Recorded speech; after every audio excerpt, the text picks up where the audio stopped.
कहानी की शुरुआत में हमें एक बिल्डिंग का सीन दिखाया जाता है जहाँ पर एक लड़का बैठकर अपने हाथ में एक फ़ोटो देख रहा होता है। तभी वो कहता है, मैंने 5 साल में अपने भाई के बारे में बहुत लोगों से सुना कि वो मर चुका है। और फिर वो सोचने लगता है। फिर हमें 3 साल पहले का सीन दिखाया जाता है जहाँ पर हमारा मेन कैरेक्टर बोलता है, मेरी माँ जानती थी कि उसको बहुत ही बड़ी बीमारी है, फिर भी उसने रेस्ट करने की बजाय मेरे भाई को ढूंढने में अपनी पूरी ज़िंदगी लगा दी और उनकी तबीयत ख़राब हो गई थी, मगर अब वो रेस्ट कर रही है। फिर हमारा सीन चेंज होता है और फिर हमें वहाँ पर टेबल पे हमारे मेन कैरेक्टर के भाई के बहुत सारे फ़ोटोज़ दिखाई देते हैं, पोस्टर्स। वो उन पेपर्स को मोड़ देता है और फिर वो चला जाता है। नेक्स्ट सीन हमें प्लेन के अंदर का सीन दिखाया जाता है जहाँ पर हमारा मेन कैरेक्टर जा रहा होता है और वो कहता है, मैंने यहाँ पर अपने छोटे भाई को ढूंढना अब छोड़ दिया है, इसी वजह से मैंने अब यहाँ पर ये कोरिया भी छोड़ दिया है। अब मैं कोरिया कभी नहीं जाऊँगा। अब मेरे पास कोरिया रिटर्न जाने के लिए यहाँ पर कोई भी रीज़न नहीं है, तो मैं अब कोरिया वापस नहीं जाऊँगा। और फिर हमें नेक्स्ट सीन प्रेजेंट का दिखाया जाता है जहाँ पर हमारा मेन कैरेक्टर अपने पास एक डब्बे को लेकर बैठता है और फिर वो डब्बे को खोलते हुए कहता है, ये सब मेरे भाई की वो चीज़ें हैं जो कि वो अपने साथ रखता था, अब सिर्फ यही मेरे पास उसकी निशानी बची हुई है। और फिर वो अपने हाथ में एक फ़ोटो पकड़ता है और उस फ़ोटो को देखते हुए बोलता है, क्या मेरा भाई यहाँ पर एक फ़िल्म शूट कर रहा था? तभी उसे वहाँ पर एक लॉकेट दिखाई देता है। वो लॉकेट एक पॉकेट वॉच टाइप का होता है और फिर वो उस लॉकेट को देखते हुए बोलता है, ये वो गिफ्ट है जो मैंने अपने भाई को बहुत ही प्यार से दिया था जब वो अपने कॉलेज में था और उसके एंट्रेंस एग्ज़ाम चल रहे थे। और फिर हमें फिर से पास्ट का सीन दिखाया जाता है जहाँ पर वो अपने भाई को पॉकेट वॉच का गिफ्ट देता है। उसका भाई उस पॉकेट वॉच को अपने हाथ में लेता है और बोलता है, ये तो बहुत ही अच्छा स्पेशल है और बहुत ही स्टाइलिश है, डिजिटल घड़ी से तो बहुत ही अच्छा है। हमारा मेन कैरेक्टर हंसते हुए बोलता है, तो तुम्हें क्या लगता है मेरी पसंद तुम्हारे लिए कितनी अच्छी है ना? तभी हमारे मेन कैरेक्टर का भाई बोलता है, ये तो बहुत ही अच्छा है, अब मैं इसे अपने पास ही रखूँगा। तभी हमारा मेन कैरेक्टर बोलता है, क्या तुम अपने पास रखोगे कैसे?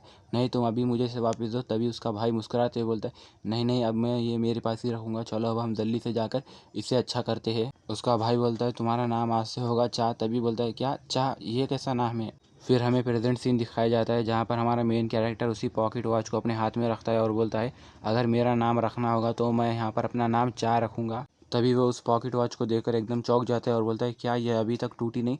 और फिर वो उसे देखते हुए बोलता है, इस पॉकेट वॉच को तो अभी तक किसी ने अनलॉक ही नहीं किया। और फिर हमारा मेन कैरेक्टर बोलता है, आई एम सॉरी, क्योंकि मेरी वजह से तुम्हें इतना मुश्किल वक्त देखना पड़ा। मैं तो बस सिर्फ अपनी मॉम के लिए ही मेडिसिन लाने जाना चाहता था। मैंने सोचा था कि मैं जल्दी से जाकर अपनी मॉम के लिए मेडिसिन लेके आऊँगा। तभी मुझे एक अननोन नंबर से मैसेज आया जिसमें मुझे कहा गया कि अगर मैं ओबीसी लेक के एंड तक पहुंच जाऊंगा तो मेरी जो भी ख्वाहिश है वो पूरी होगी। क्या आप इसमें पार्टिसिपेट करना चाहोगे या नहीं? तो मेरे लिए ये सब्जेक्ट को ज्वाइन करना अलग था, फिर भी मैंने इसमें पार्टिसिपेट किया। तो फिर मैंने इन सब बातों को नॉर्मली इग्नोर कर लिया, मगर मेरी माँ ने मुझे वहाँ पर हॉस्पिटल में इन सब बातों को करता हुआ सुन लिया और पकड़ लिया मुझे। तो मैंने भी कह दिया, ठीक है मैं पार्टिसिपेट करूँगा। फिर मैंने यस पर क्लिक करके उसमें पार्टिसिपेट हो गया। उसी दिन से मैंने अपने ख्वाबों के बारे में सोचना छोड़ दिया।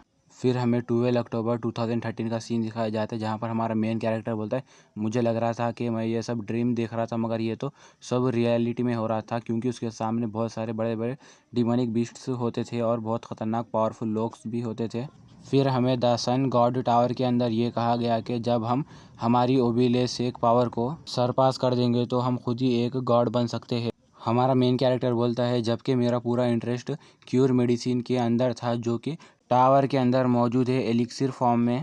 फिर हमें अक्टूबर 28 2013 का सीन दिखाया जाता है जहाँ पर हमारा कैरेक्टर बोलता है, इसी तरह मैंने वहाँ पर मेरे जैसा सोचने वालों के साथ एक टीम बना दी और फिर मैं वहाँ पर टावर के ऊपर चढ़ने के लिए रेडी हो गया।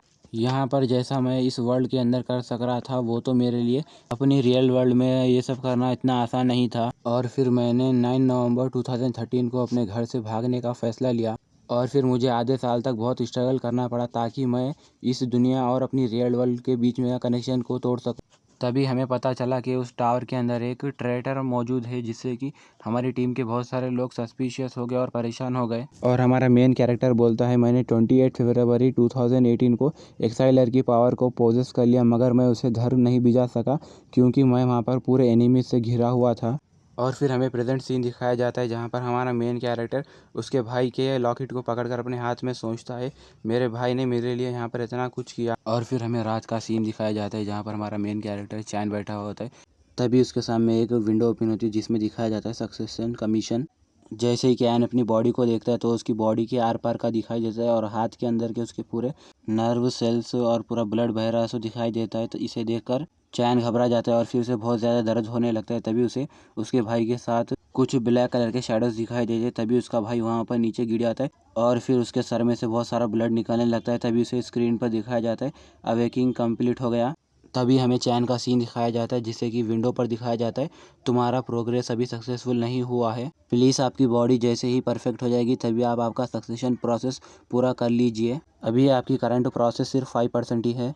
ये देखकर चैन घबरा जाता है और फिर वो वहीं पर मॉनिटर के पास बैठ जाता है। तभी चैन के सामने एक विंडो ओपन होती है, उसमें उसे बताया जाता है तुम्हारी बॉडी की एबिलिटीज अब बहुत ज़्यादा हो चुकी है और तुम्हारी नेचुरल स्किल भी डिस्कवर हो चुकी है। तुम्हारी बॉडी के अंदर कुछ नए स्किल्स ऐड किए गए हैं। तुम सिर्फ यहाँ पर तुम्हारे प्लेयर को ही ओबिली सीक में रजिस्टर कर सकते हो। तभी चैन उस पॉकेट वॉलेट को अपने हाथ से जम से दबाते हुए बोलता है मुझे अब पता चला कि मेरे भाई के साथ यहाँ पर क्या हुआ। मुझे अब पता चला कि वो सब लोग मेरे भाई के बारे में ऐसा क्यों कह रहे थे इन 5 सालों में। और फिर चैन बहुत ही गुस्से के साथ ठहर जाता है और बोलता है अब मैं यहाँ पर अपने भाई का बदला लूँगा। इस दुनिया के रूल्स को फॉलो करते हुए मैं तुम सब लोगों के साथ वही करूँगा जो तुम लोगों ने मेरे भाई के साथ किया था। तभी चैन के सामने एक विंडो ओपन होती है और उसे देखकर वो बोलता है मुझे ऐसा लग रहा है कि ये एक गेम है। मुझे ऐसा कहा जा रहा है कि जब मैं मेरी अवेकनिंग को पूरा करूँगा तब मेरे पास कुछ न्यू स्किल्स आएंगी। और फिर चैन का नेचर कोल्ड ब्लडेड का टेस्ट लिया जाता है जिसमें बताया जाता है जिसमें चैन का ब्लड टेस्ट वो सब बराबर होता है। फिर वो जैसे अपनी नेक्स्ट विंडो चेक करता है तभी उसे बताया जाता है ये एक एंशियंट ड्रैगन है जैसा कि इसके बारे में इसे जिनफू ने बताया था। ये बहुत ख़तरनाक और पावरफुल होता है। ये 11th फ्लोर पे मिलता है। नेक्स्ट विंडो में उसे बताया जाता है कि उसे उसके पूरे हाईलाइटेड सेंस के नेचर की पूरी पावर्स को दिया जा रहा है जिससे कि वो बहुत ही अच्छा फाइट स्किल्स कर सकता है आगे। इन सब विंडोज़ को देखने का चैन तो बोलता है ये तो बहुत ही अच्छा है, अब बहुत ही मज़ा आएगा। फिर चैन बोलता है ठीक है अब यहाँ पर हम लोग आगे बढ़ेंगे।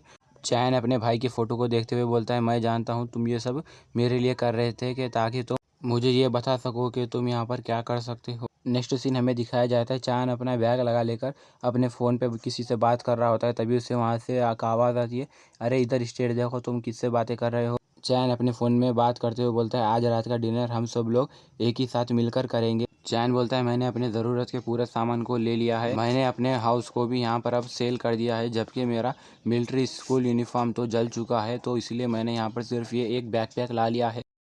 मैंने अपने इस न्यू बैग के अंदर बहुत सारी चीज़ें रखी है जैसे मेरे कपड़े हथियार और फिर कुछ खाने का सामान भी। और मैंने यहाँ पर कुछ नाइफ्स भी रख लिया है जिसको मैं यहाँ पर फर्स्ट एड किट की तरह यूज़ कर सकूँगा। चैन कहता है मुझे अब यहाँ पर एक अच्छी सी गन लेना होगा जो कि मुझे यहाँ पर ब्लैक मार्केट में मिल सकती है। और फिर वो ब्लैक मार्केट से गन ले लेकर अपने आगे के रास्ते निकल जाता है। और फिर वो कहता है मुझे अब यहाँ पर पूरा 1 हफ़्ता होने आया है। और वो अपने हाथ में कंपास लेकर उसे देखता है और बोलता है मुझे ऐसा लग रहा है कि मैं यहाँ पर अब ठीक जगह पर आ चुका हूँ। तभी वहाँ पर ब्लैक कलर की बहुत सारी स्पिरिचुअल एनर्जी आती है और वो चैन के सामने रुककर एक डेंजन का दरवाजे का रूप ले लेती है। तभी चैन बोलता है मुझे इस दूसरी दुनिया के अंदर जाकर उन लोगों को बताना होगा कि उन लोगों का मुकाबला किससे होने वाला है। आज से इतना बोलकर वो उस दरवाजे के अंदर चले जाता है।